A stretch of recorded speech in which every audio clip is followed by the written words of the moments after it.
আসসালামু আলাইকুম। আমি রানা খান বলছি। আজকে আমরা যে রেসিপির কথাটা বলতে যাচ্ছি সেটা হলো কিনোয়া। কিনোয়ার নিউট্রিশনটা আমরা দেখে নিই। কিনোয়ায় রয়েছে গুড কার্বোহাইড্রেট, ফাইবার রয়েছে, প্রোটিন রয়েছে, স্যাচুরেটেড ফ্যাট রয়েছে এবং সোডিয়াম রয়েছে। আর আমরা জেনে নিই কিনোয়ার ভিতর কি হেলদি সোর্সগুলো রয়েছে, যে এটা হলো ভিটামিন, মিনারেল অ্যান্ড অ্যান্টিঅক্সিডেন্ট হিসাবে তো কাজ করবে। অ্যান্টি ক্যান্সার প্রপার্টি হিসাবে কাজ করবে। রেডিয়াস ইনফ্লামেশন, তার মানে ইনফ্লামেশন কমিয়ে দেবে যদি ইনফ্লামেশন যদি থাকে। রেগুলেট ব্লাড সুগারকে রেগুলেট করবে, হ্যাঁ, নর্মালি রাখবে, তার মানে ব্লাড সুগারকে।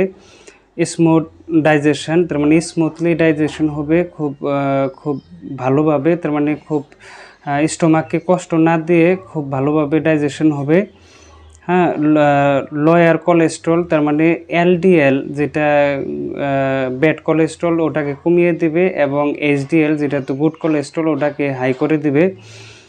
প্রিভেন্ট এনিমিয়া, তার মানে রক্ত যাতে কম না হয় সেটারও কাজ করবে। এবং যে কেউ যদি ওয়েট লস যদি করতে চায় তাহলে সেটাও এটা এক ফুড হিসাবে নিতে পারে। তো এটা ফুড বললে আমাদের ভুল হবে, এটা অ্যাকচুয়ালি ফুড না, এটা হলো সুপার ফুড। হ্যাঁ, তো আসুন আমরা তো জেনে নিই কিনোয়াটা কীভাবে বানাতে হয়। তো চলুন আমরা তো রেসিপিটা সুন্দর করে শিখে নিই। অবশ্য ভালো করে ধুয়ে আমরা ভিজিয়ে রাখছি 1 ঘন্টার মতো কিনোয়াটাকে। 1 ঘন্টা পর আবার ফিরে আসতেছি। আমি এখন 80 ডিগ্রি সেন্টিগ্রেডে দিয়ে তো ঢেকে দিব। আমি একটা ঢাকনা দিয়ে আমি ঢেকে দিলাম। ঢেকে মোটামুটি 10 মিনিটের মতো রাখবো। রাখার পর এটা আস্তে আস্তে হয়ে যাবে। আমি এখন কিনোয়াটা হইতেছে, তো তার জন্য আমি এটা ছিলে নিই। হ্যাঁ, দেখতে আছেন এটা আমরা ছিলে নিতেছি, কারণ ভালো করে আমাদের চলতে হবে। এটা তো 100% অর্গ্যানিক নাও হতে পারে, তো তার জন্য আমরা এটার বাকলা যেটা রয়েছে সেটা আমরা খেতে পারবো না। তো অবশ্যই আমাদের ছুলে নেওয়াটাই ভালো। দেখতে আছেন খুব সুন্দর করে আমাদের ছুলে নিতে হবে। তো ছুলে নিলাম আমি। আচ্ছা, এটা আমি ছুলে নিয়েছি পরিপূর্ণভাবে। এখন আমি এটাকে কাটবো। তো কাটবো কীভাবে দেখেন। এটা প্রথমে আমরা এইটুকু কাটবো। কেটে এটাকে আমরা 4টে ভাগ করব। দেখতে আছেন 4টে ভাগ করব আমরা। করার পর এই উপরের যেটা বাকলাটা রয়েছে সেটা আমরা আলাদা করে দেব। এটা আলাদা করে দেব আমরা। দেখতে আছেন আমরা আলাদা করতে আছি। খুব সুন্দরভাবে, খুব নিখুঁতভাবে করতে হবে, কারণ না হলে কিন্তু আমাদের হাতটা কেটে যাবে। হ্যাঁ, যে এক্সপার্ট রয়েছে তাকে বলুন। তো ভালো করে কেটে নিন, ভালো করে ছুলে নিন। তো দেখতে আছেন আমি এটা ছুলে নিলাম। যেহেতু আমরা এটা কেটে নিয়েছি, এখন আমরা কি করব, যে এটাকে পিস পিস করব। হ্যাঁ, দেখতে আছেন এইভাবে আমরা পিস পিস করব। পিসটা করে নিই। আমাদের কিনোয়াটা হয়ে গেছে। এখন আমরা কি করব, যে আমরা এই জায়গায় নিয়েছি, দেখতে আছেন তো শসা, গাজর, ক্যাপসিকাম জায়গায় রয়েছে। এখন এইগুলোকে আমরা কি করব, যে হালকা করে আমরা সিদ্ধ করব। সিদ্ধ করার পর আমরা কিনোয়া ফ্রাইড রাইস বানাবো।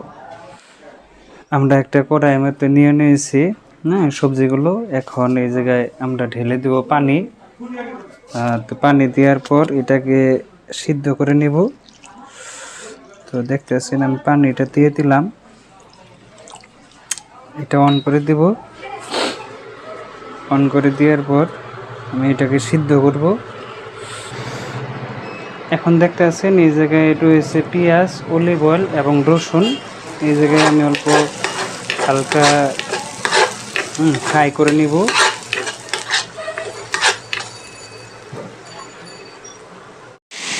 দেখতে আছেন যে সবজিটা যেটা আমরা সিদ্ধ করেছিলাম ওটা আমরা এই পেঁয়াজ রসুনের মাঝখানে দিয়েছি। এখন একটু লাড়াচাড়া করে দেব। এখন আবার দেখতে আছেন কিনোয়াটা আমরা নিয়েছি, এখন এই জায়গায় যেটা আমরা সবজি নিয়েছিলাম ওটা আমরা দেব।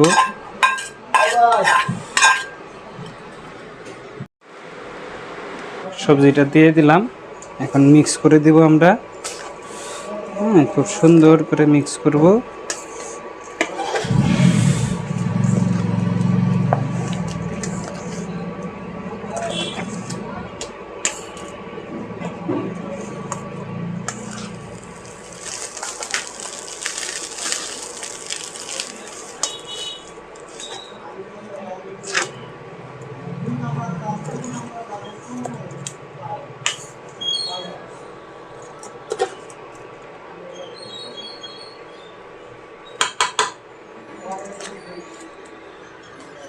দেখতে আছেন আমরা মিক্স করতেছি, খুব সুন্দর করে মিক্স করবেন, কারণ এটা ভালো করে মিক্স করতে হবে।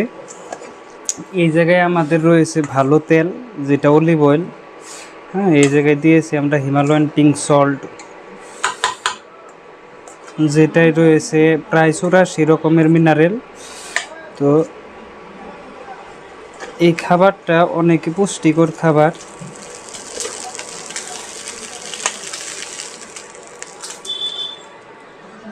দেখতেছেন কিনোয়া ফ্রাইড রাইস রেডি হয়ে গেছে। আমি নিয়েছি কিনোয়া ফ্রাইড রাইস এবং লগে নিয়েছি আমি তো চীনাবাদাম। এটা আমি ঘি দিয়ে হালকা রোস্ট করে নিয়েছি, মানে হালকা ভেজে নিয়েছি, আর লগে নিয়েছি শসা। এই দিয়ে আমার আজকের ইফতার শেষ হলো। ধন্যবাদ।